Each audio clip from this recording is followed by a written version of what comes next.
Now with the ability of people to use digital music and digital recording stations, DAWs, as their gateway to get people to hear their art, it's amazing.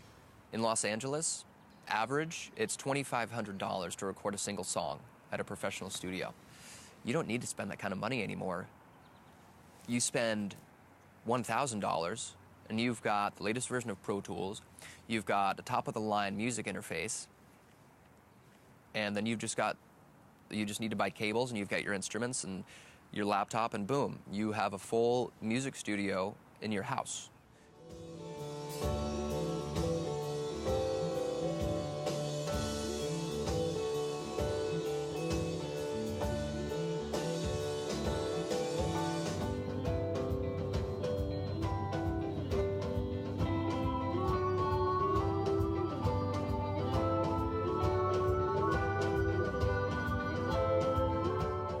Because I was playing in bands and we all kind of had our songs together, and we knew what we wanted to play. We'd been rehearsing them. We'd all been putting in a lot of work.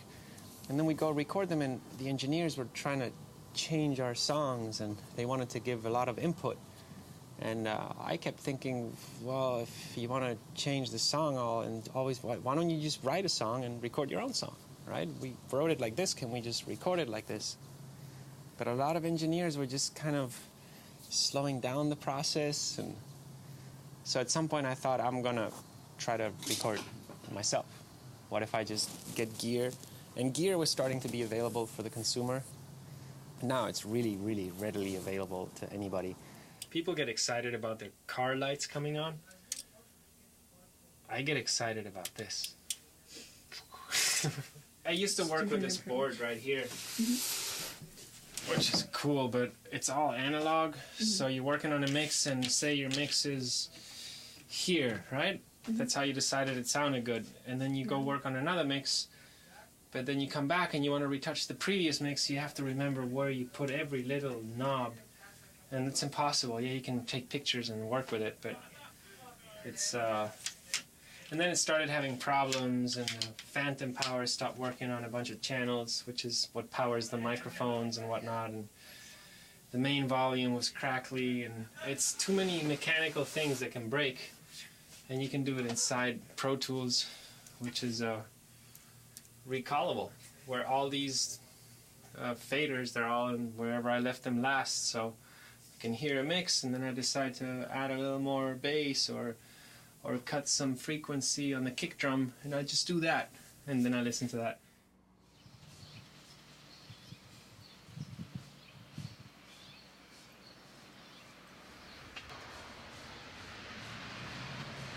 Working in home studio, it's kind of a wonderful thing because you're working, but at the same time you're hanging out.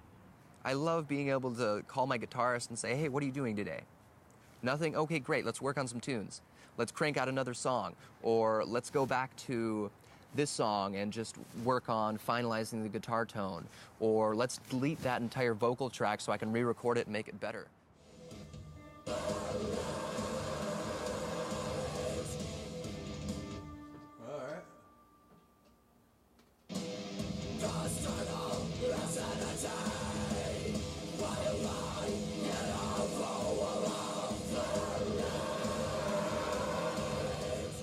Because of this technology, we can write these electronic pieces, and we can write these piano pieces, and we can write these violin pieces or these flamenco pieces, and just incorporate them with only a keyboard and a music interface, because we have access to so many sounds.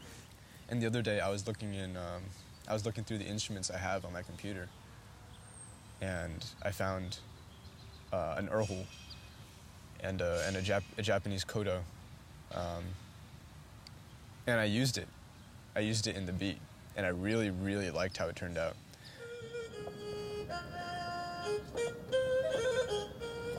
So.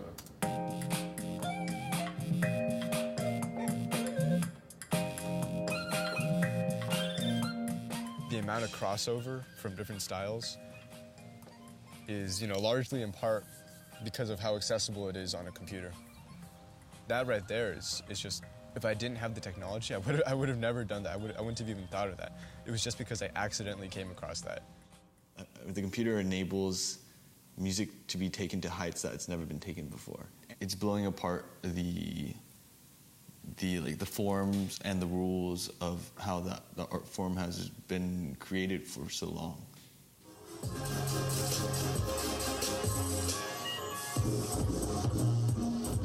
What I really like doing is playing the synthesizer and tweaking different effects or filters or oscillators and different settings on the synthesizer to make weird sounds. And I like sampling things, so I would take music that's already existing and slow it down or speed it up, do different things to it. Because a lot of my music does have a very consistent hip-hop structure. They may not be hip-hop songs, but there's a hip-hop musical structure. And there's a lot of times when you use a real drummer and a real band and then mix that with some produced digital beats or layers, and then it starts building depth. Same as anyone an artist doing a visual painting and then combining different mediums, from oil to real textures to anything, it's really up to the artist and what they want to see, what they want to express. And also experimenting and trying to push the envelope to create new things, things that have been done before, trying to combine things that haven't been combined before, and just be innovative. As a perfectionist, synthetic sounds and making things in the computer definitely appeals to me. The computer allows me to reflect my vision. It allows me to reach a level of precision, accuracy, and perfection that live recording wouldn't. I'm going to show you a song I made with my singer named Samantha Lisa.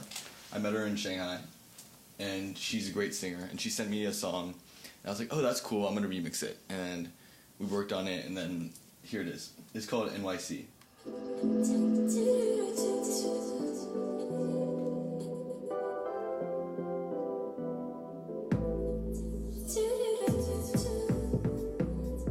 A lot of what I do now is play with genres. I try to make music that resembles certain genres, but at the same time kind of blend together different genres. That's the way I express appreciation for the audience's ears, but also try to reflect my own mentality, which is that there are no rules, right? Let's just have fun. Yeah.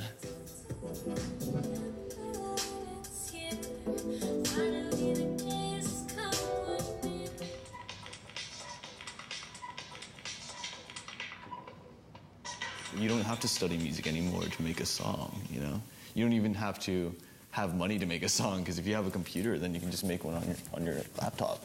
Okay, think about it like this.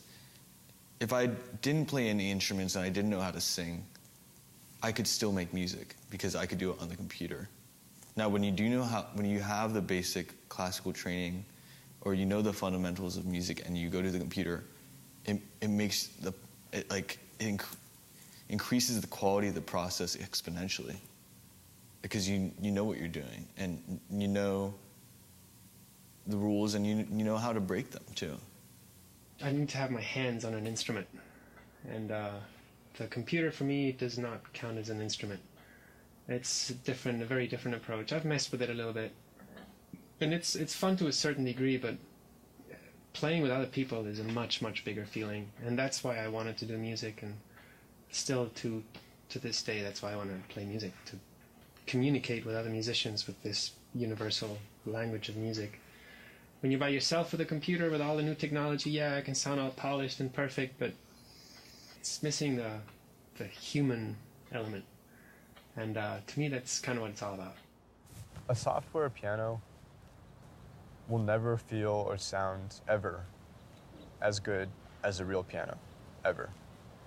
Just because of the way when you play piano, the whole body of it resonates with the strings, and you feel it through to your fingers. You know, it's a very tactile and connective experience where, you know, you play the music and you can actually feel the music come back.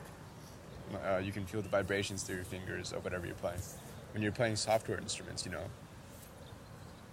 you press that key, you feel nothing. You hear something, but you don't feel any vibrations. And so just in the sound as well, a real piano will have such a range of frequencies and a certain resonance that a software instrument will never have.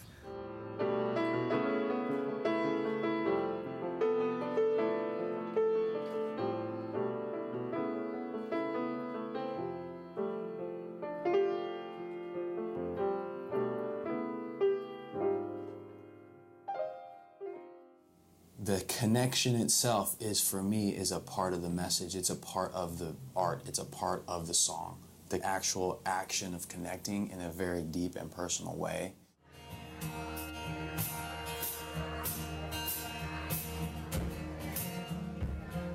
Life is what you make it, yeah. Dream as big as you can dream. If you're playing guitar, singing and dancing and moving your body, I mean, you're sweating, it's like the hardest workout you've ever done. And it's like you're using your mind, your fingers, your every cell in your body, you're pushing out and creating in the moment, you know. Literally, your body becomes your instrument, and the guitar and the voice just become extra parts of it. Like, it's all coming from within. Live is where you really show your musicianship. Recording, you have as many takes as you want. You can really make it sound perfect. But can you pull it off live? That's where it's at.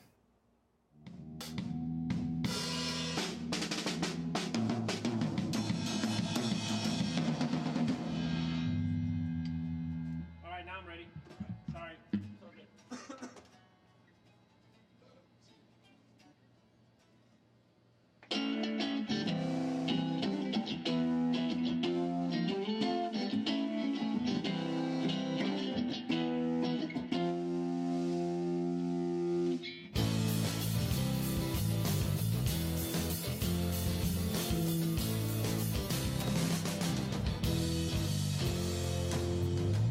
Expose your camouflage and put yourself on the spot. Rip off your mask and show me who you are.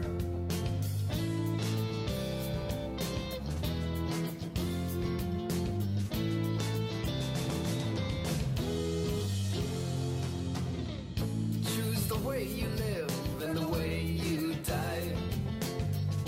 How many times did we say goodbye?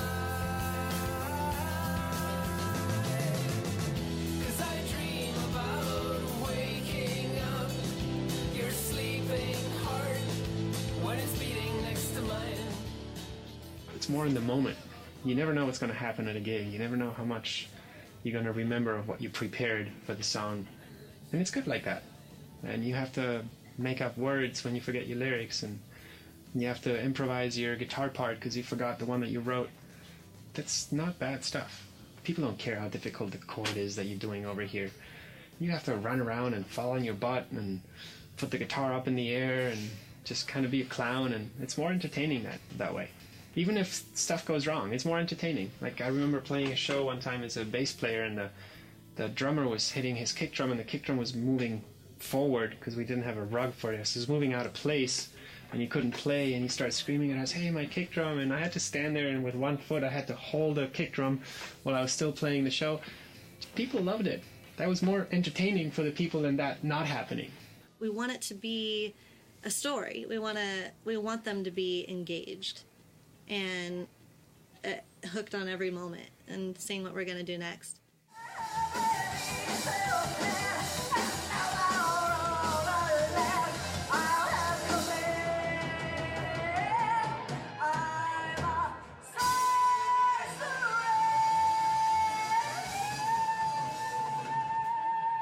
It's like how can everyone who came to the show today, how can they escape reality for a little bit? What journey can we take them on with rock? How can we bring out our full potential so that they can have fun? I almost feel like it's a form of self-actualization, if that makes sense. It feels like where we belong, and it's about, when it's about other people, when it's about the crowd having fun, each individual out there having fun, then we have fun. And if we look like we're having fun, then they're going to have fun. The performance itself, being able to take myself on a journey and to come to points where I've never been before, to go further, and to only know that happens during those moments. Like, only at the performance am I going to be able to go through this whole 10 songs and really dig in and really go further than I did last time I did it, you know? How does that happen with a computer? How do you do that? People now listen to music that's been made on a computer a lot, and whether we like it or not, that's kind of the new standard. That's what people expect: perfect drums that are perfectly in time. A really amazing drummer is not perfectly on time. He's human. There's push and pull with the time, which to me it adds to the music, but that's not the standard anymore. It still works, but the standard is, a lot of 4 on the floor, that drum beat, doof, doof, doof, doof. It's the most basic beat ever.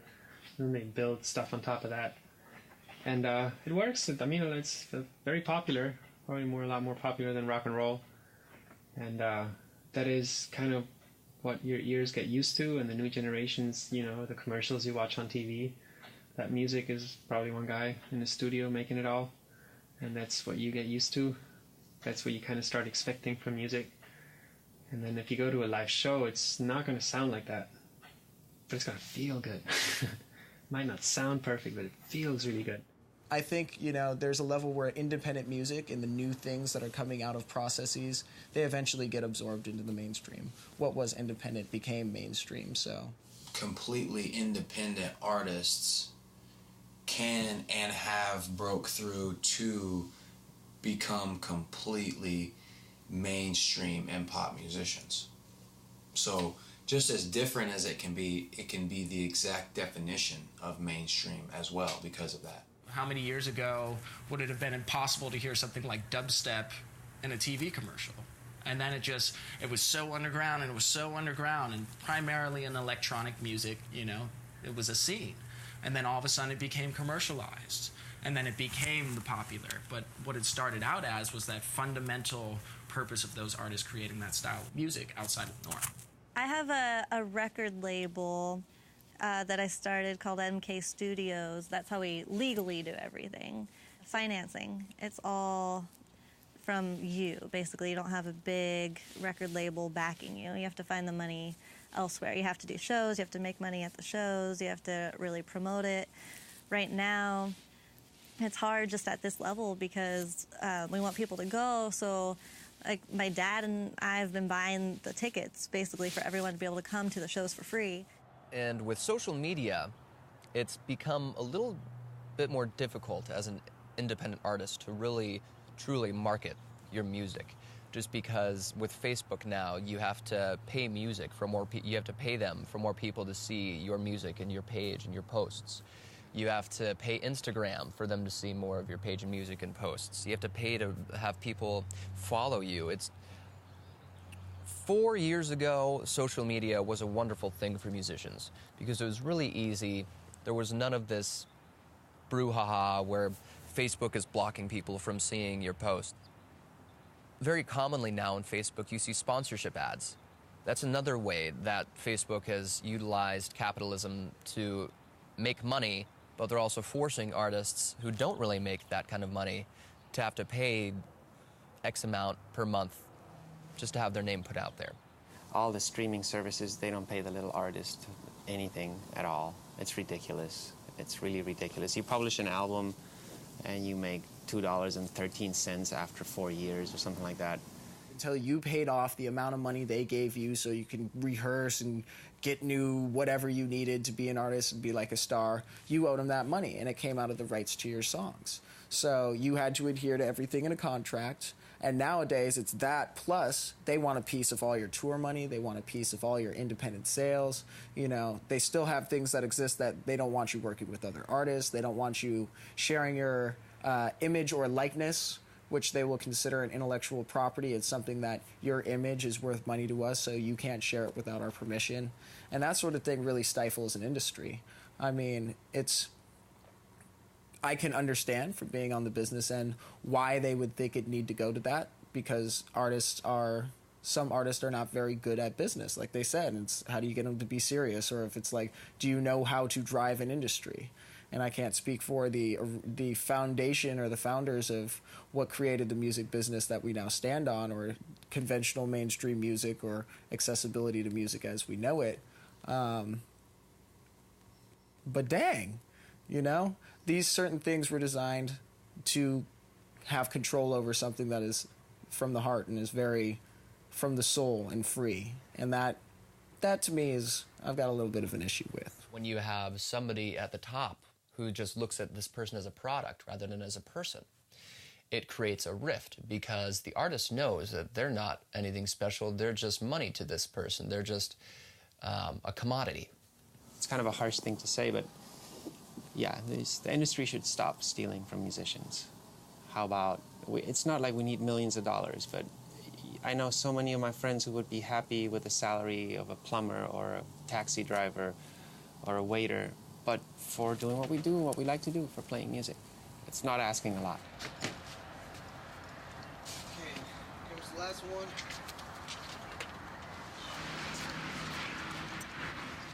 People just shouldn't take us for granted. They shouldn't take music for granted. Again, put yourself in a world without music for 1 month. It'd be terrible. Wars would break out, I think, right? So next time you check out a band online and you like what they do, find a way to pay them directly. Skip all the middlemen. If you try to pay them through whatever platform is trying to present it to you, they're going to take such huge cuts that nothing gets to the artist. There's another part of this rebellious movement of the independent artist moving away from these huge record labels. And these record labels, everybody's hands are in everybody's pockets. 12 writers to write a single song, and this song is talking about J-Lo's ass. Like, it's sad. It's ridiculous, the literature level, the grade level at which these lyrics are being written. There's no intelligence behind it. It's just all revolves around the ego. And people are getting sick and tired of everything revolving around the ego, and everything revolving around sexuality, and everything revolving around just things that truly don't matter. If you take a look at the broad spectrum of music we listen to, it's not empowering. It's not lifting our society up out of it. If anything, I would argue that it's bringing society's standard of what it means to be a human being and relate with others down a little bit, because it's dumbing us down a little bit. I mean, you get mainstream that's just got more and more ruthless with how they look at their management of artists. It used to be, you give us an album, maybe you have to give us a couple albums, we'll give you some money. And now they're like, no, we want a piece of all of it. Call it 360 contract. We want some of your merchandising, we want some of your live performances, we want rights to songs that you place even though they might not own publishing of them anymore. They want all of it. They want a piece of all of it. Whereas the independent artist has the opportunity to like stay true to all those levels, use the same tools that the big companies used to have and only could use themselves, because once again we have digital accessibility to distribution and people that we can just look online. Oh, who can I send my stuff to master? Oh, and what's the, oh, sweet, bing, bing, product. Oh, cool. Oh, now I'm on iTunes. Oh, there's a whole different way. It scares some. It's exciting for others. We have yet to really see what's going to happen. Life is what you make it, yeah. Dream as big as you can dream. Every breath is worth taking, yeah. Just breathe in what you believe. It's not about where the journey takes you. It's where we're at when we're on our way. Be okay with yourself. today. Just be okay, we'll be okay.